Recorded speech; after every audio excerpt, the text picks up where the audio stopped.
भारत में एक पैटर्न सा बन गया है। अगर किसी आपराधिक मामले में कोई मुस्लिम पकड़ा जाता है तो सोशल मीडिया पर तुरंत एक जमात खड़ी हो जाती है और फिर वाइट वॉश का खेल शुरू कर दिया जाता है। फिर चाहे मुसलमान दंगा करे या तरुण की मॉब लिंचिंग, हर जगह दूसरा पक्ष बताने के लिए कुछ लोग आ जाते हैं। इस जमात में इस्लामी कट्टरपंथी और एज यूजुअल वामपंथी होते हैं।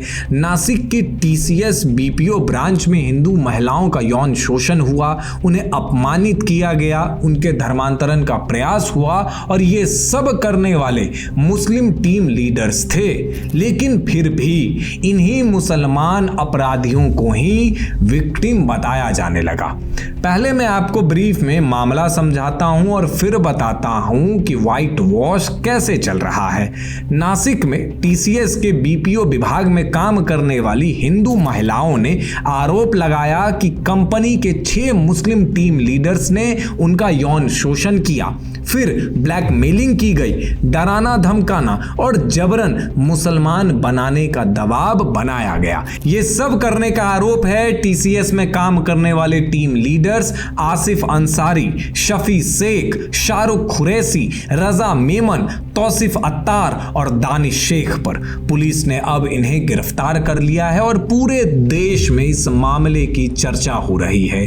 3 दिन से लगातार TCS और इन इस्लामी कट्टरपंथियों की आलोचना हो रही है। लेकिन सोशल मीडिया पर क्या हो रहा है? तो व्हाइट वॉशिंग। सबसे पहले नसरीन खान नाम की इस जिहादन ट्विटर ID का ट्वीट देखिए। नसरीन को किन्हीं आसमानी सोर्सेस ने बता दिया कि इन टैलेंटेड मुस्लिमों को टारगेट किया जा रहा है और टारगेट इसलिए बनाया जा रहा है क्योंकि वो लोग कम समय में ही एक ऊंचे पोस्ट तक पहुंच गए। नसरीन का कहना है कि हिंदू महिलाओं में जिहाद का सॉफ्टवेयर इंस्टॉल कर रहे इन मुसलमानों से हिंदू लड़कों को जलन थी और इसलिए इनके खिलाफ साजिश रची जा रही है। सोचिए, इन मुसलमानों ने 4 साल से पूरा धर्मांतरण ऑपरेशन चला रखा है। हर हिंदू लड़की इनके निशाने पर थी, लेकिन नसरीन के हिसाब से ये सब साजिश है। नसरीन के हिसाब से ये सब उनकी तरक्की रोकने के लिए की जा रही है। अगर ये फेक ID भी है तो लिखने से पहले शर्म कर लो। और ये कहानी सिर्फ नसरीन की नहीं है। अब आपके सामने एक और स्क्रीनशॉट आएगा। एक और पढ़ा लिखा इस्लामी कट्टरपंथी लंबे पैराग्राफ लिखकर इस जिहाद को जस्टिफाई करने में जुटा हुआ है। फहीम खान लिखते हैं कि मुस्लिम से ज्यादा हार्ड वर्किंग और डिसिप्लिन कोई है ही नहीं।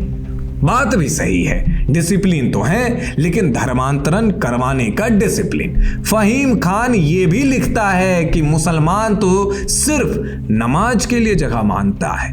ये भी बात सही है, मुसलमान सिर्फ नमाज के लिए टाइम मांगता है। मुसलमान बेचारा अपने मजहब का नंबर बढ़ाने के ही तो जुगाड़ में लगा रहता है। बताओ, तब भी ये लोग इन मुसलमानों से जलते हैं। अपने जिहादी भाईजानों को बचाने के लिए कोई कैसे कुतर्क दे सकता है, इसका प्राइम एग्जाम्पल ये ट्वीट है। इस फहरिस्त में सिर्फ यही 2 लोग नहीं हैं, बल्कि एक और हैं, नाम है कैफ खान। कैफ खान लिखते हैं कि इन जिहादियों की करतूतों के बारे में बोलना संघी होना है। बेशर्मी का टॉप सब्सक्रिप्शन इस जमात ने ले रखा है।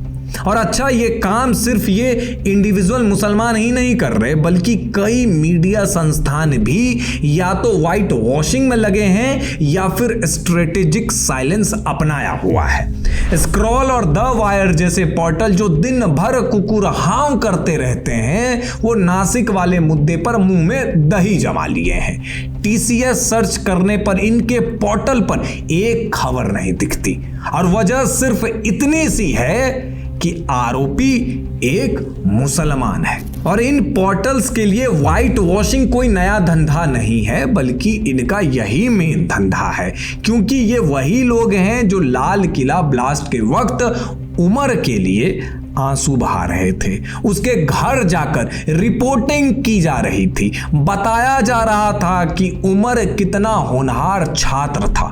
व्हाइट वॉशिंग में महारत हासिल कर चुकी आरफा खानम ने रोते हुए ट्वीट किया है कि इस देश में अब सिर्फ सब्जी बेचने वाले या ठेले पर काम करने वाले मुसलमान को ही टारगेट नहीं किया जा रहा है, बल्कि अब वेल एजुकेटेड आईटी सेक्टर वाले मुसलमान को भी टारगेट किया जा रहा है। मतलब आप इनके सोचने की कैपेसिटी को समझ सकते हैं।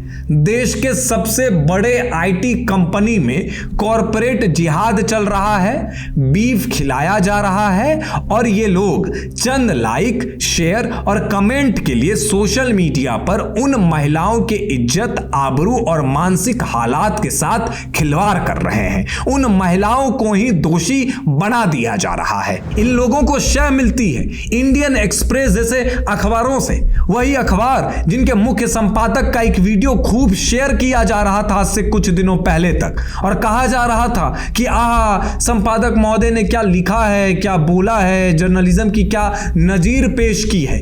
अब वही अखबार नासिक वाले मुद्दे पर टीसीएस के नाम लेने से कतरा रहे हैं, और इस मामले की जब खबर भी की गई तो रिपोर्ट की शुरुआत कैसे की गई, तो अशोक खरात के नाम से, और सिर्फ इसलिए की गई कि रीडर्स के मन में यह डाला जाए कि यौन शोषण सिर्फ मुसलमान ही नहीं बल्कि हिंदू भी करते हैं। अरे भाई, अशोक खरात का मामला अलग है, नासिक का मामला अलग है।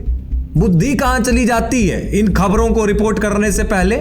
और सिर्फ यही नहीं, बल्कि इंडियन एक्सप्रेस ने अपने रिपोर्ट में यह भी कहा कि राइट विंग के तरफ से कॉरपोरेट जिहाद और ऑफिस जिहाद जैसे टर्म दिए गए। और भाई, पत्रकारिता का जो ये ज्ञान है, ये क्या अवार्ड शो तक ही सीमित है क्या?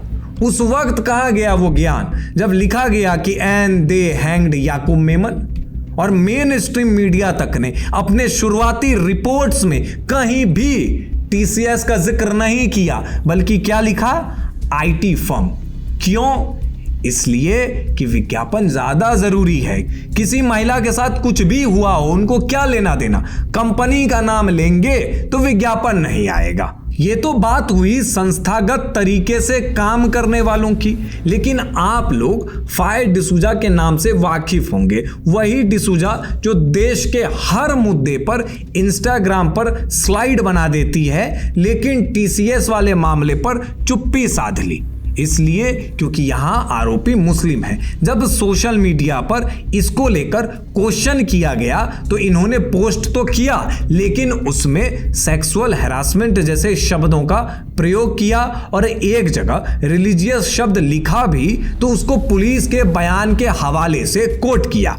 मतलब साफ है कि मुस्लिम दोषी पाया जाए तो व्हाइट वॉश करो। सोचिए, जब देश में नासिक वाले मुद्दे को लेकर इतना बवाल मचा हुआ है, उन महिलाओं के ऊपर क्या बीत रही होगी, इसको सोचकर हमारे रोंगटे खड़े हो जा रहे हैं। तो उस बीच ये जिहाद के ठेकेदार आते हैं और व्हाइट वॉश का नंगा नाच सोशल मीडिया पर करते हैं। जहां इस चीज को लेकर बात होनी चाहिए थी कि इतने बड़े कॉरपोरेट कंपनी में धर्मांतरण रैकेट कैसे चल सकता है, लेकिन नहीं, इनको व्हाइट वॉशिंग करनी है। इस मामले के वक्त मुस्लिम समुदाय अगर उन हिंदू महिलाओं के लिए आवाज नहीं उठा सकते हैं तो कम से कम अपने मुंह को बंद रख सकते थे, लेकिन नहीं।